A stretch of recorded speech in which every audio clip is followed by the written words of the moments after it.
quand on lui demandait quels étaient ces 17 objets merveilleux, elle n'hésitait pas à en faire l'énumération complète, depuis le lit, l'armoire et la table, jusqu'au chapelet de buis et au soufflet pour le feu. 17 objets achetés par elle-même, avec l'argent qu'elle avait amassé elle-même depuis qu'elle était en âge de travailler. Achetés aux dépens de ses dents, c'est-à-dire en épargnant sur sa nourriture. 17 objets, pas un de moins, décoraient la chambrette qu'elle avait louée vide au milieu du bourg, le jour de ses 25 ans, et transformée en caverne d'Ali Baba durant 15 autres années avec l'obstination d'une fourmi butineuse. Et qu'est-ce que vous allez acheter maintenant, Jeannette? Rien, plus rien. Mon ménage est au complet. J'ai les 17 objets qu'il faut avoir. Je ne désire rien d'autre. Et Jeanne entreprenait une fois de plus le recensement de ses trésors. Tout son corps n'était que sourire. Elle avait été mise sur terre par une sorte de vagabonde un peu simple d'esprit, une misérable mercière ambulante, tombée tout doucement à l'état de mendicité. Ses yeux s'étaient ouverts à la lumière dans un fournil où flottait l'odeur du dernier pain cuit. Cette circonstance heureuse rassura sans doute la mère sur le destin de sa fille. Sans plus attendre, elle prit le chemin de l'autre monde, laissant derrière elle une créature anonyme. Les braves gens des environs nourrirent celle-ci à tour de rôle, comme s'ils l'avaient fait pour sa mère. Pendant 10 ans, Jeanne Dufour vécut d'aumône, par droit d'hérédité pour ainsi dire. Mais si son écuelle était sur la table dans l'une ou l'autre maison, elle sut bien vite qu'elle n'était fille d'aucune famille. Toute obéissante qu'elle put être à l'égard de ses bienfaiteurs, jamais elle ne témoigna la moindre affection pour aucun d'entre eux. Elle était donc destinée à garder les vaches. Les autres enfants aussi, pauvres ou riches, mais ceux-ci accédaient à des travaux plus importants dès qu'ils prenaient du corps et de la force. La malheureuse Jeanne, bien qu'elle ne fût pas infirme, demeura toujours souffreteuse, maigre et frêle à voir. Elle était ainsi constituée que les regards des gens se détournaient d'elle. Une épaule un tout petit peu plus haute que l'autre, les traits du visage légèrement de travers, les coudes si mal articulés que les mains montraient leurs paumes en offrande. À croire que la fillette avait été prise dans le tourbillon du mois d'août qui déforme un pauvre être baptisé en un tournement. Et voilà pourquoi, autour de ses 15 ans, Jeanne Dufour perdit ce premier nom pour devenir Notre-Dame de la Misère. Mais, fille d'une mère vagabonde, Jeanne s'était mise en tête de s'établir dans ses meubles. Aussitôt qu'elle put épargner quelques sous, elle abandonna son galetas au-dessus des vaches et loua une chambre, la plus belle qu'elle trouva. Personne n'avait plus envie de rire. La femme travaillait nuit et jour, tricotait en gardant ses vaches, ramassait des aiguilles de pain, cherchait des escargots, tendait des pièges pour prendre des taupes, faisait la chiffonnière avec une brouette. Elle vivait de rien, plus sèche et plus jaune à mesure que les années passaient sur elle. Mais le menuisier du bourg transporta dans sa chambre, pièce à pièce, les plus beaux meubles de châtaignier à clous de cuivre que l'on voyait alors dans le pays.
chantier qu'à la dernière extrémité, et Guillon aimait beaucoup son métier.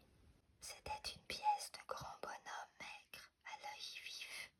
Je dis bien l'œil, car il ne lui en restait qu'un. L'autre avait disparu dans les malheurs confus de la vie. Avait-il été gobé par une poule gloutonne quand Guillon était petit?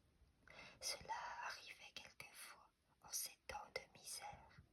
Quoi qu'il en soit, Guillon le borgne avait toujours vécu de la charité publique, et cet état était devenu chez lui une vocation.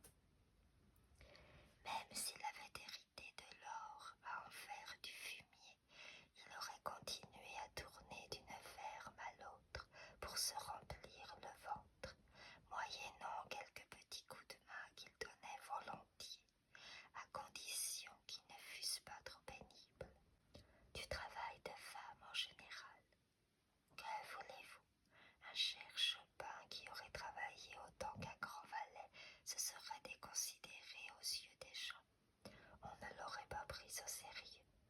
Peut-être même lui aurait-on détaché les chiens aux trousses. Il aurait été réduit à aller mendier dans un autre canton, au risque de se faire casser la tête par ses confrères. Et puis, comment aurait-il pu tendre la main et débiter ses prières dans des maisons qu'il ne connaissait pas? Guillon était un homme délicat, à chacun son honneur, pas vrai? On le voyait allonger ses grands pas sur les chemins familiers. Il poussait devant lui ses sabots de bois garnis de paille, en racontant ses secrets à haute voix entre les talus. Je vais demander à Mariana 2 sous de tabac pour ma pipe. C'est une bonne personne, Mariana. Je lui dirai que je n'ai plus un liard, et c'est vrai. Il me reste encore un réal dans le coin de mon mouchoir, mais un réal n'est pas un liard, comme chacun sait, bien qu'il en vaille 20. D'ailleurs, il n'y a plus de liard parmi les gens. Il ne faut jamais mentir, mon fils Guillaume. Et il riait pour lui-même de contentement. Mais voyez comme les pauvres diables n'ont jamais de chance. Mariana était derrière le talus d'un jonc et entendait tout.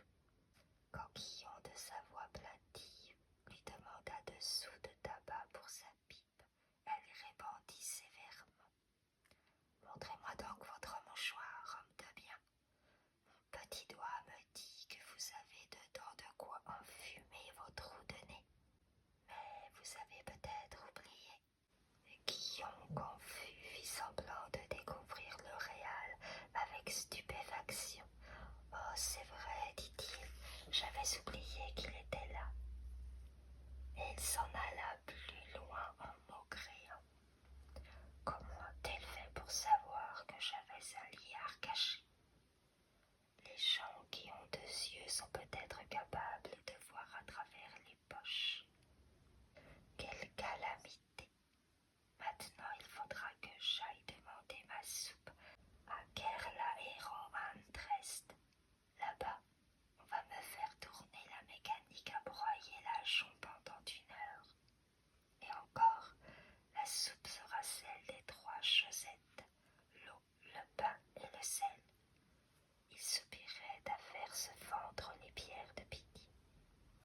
Quand Guillaume arrivait à une croisée de chemin, il enlevait son chapeau troué pour se gratter la tête, et il réfléchissait toujours à haute voix.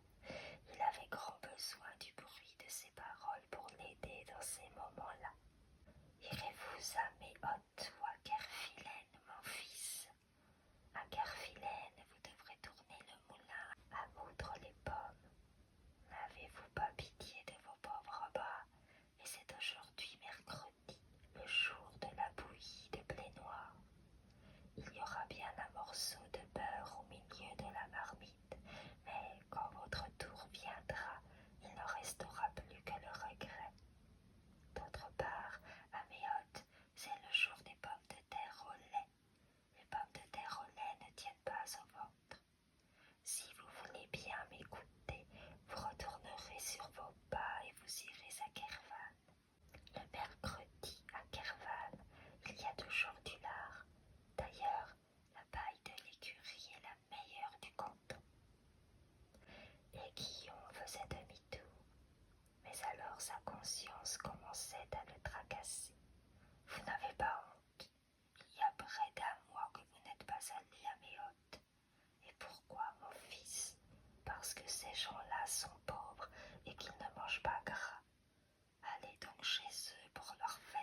tomber près de la pierre du foyer.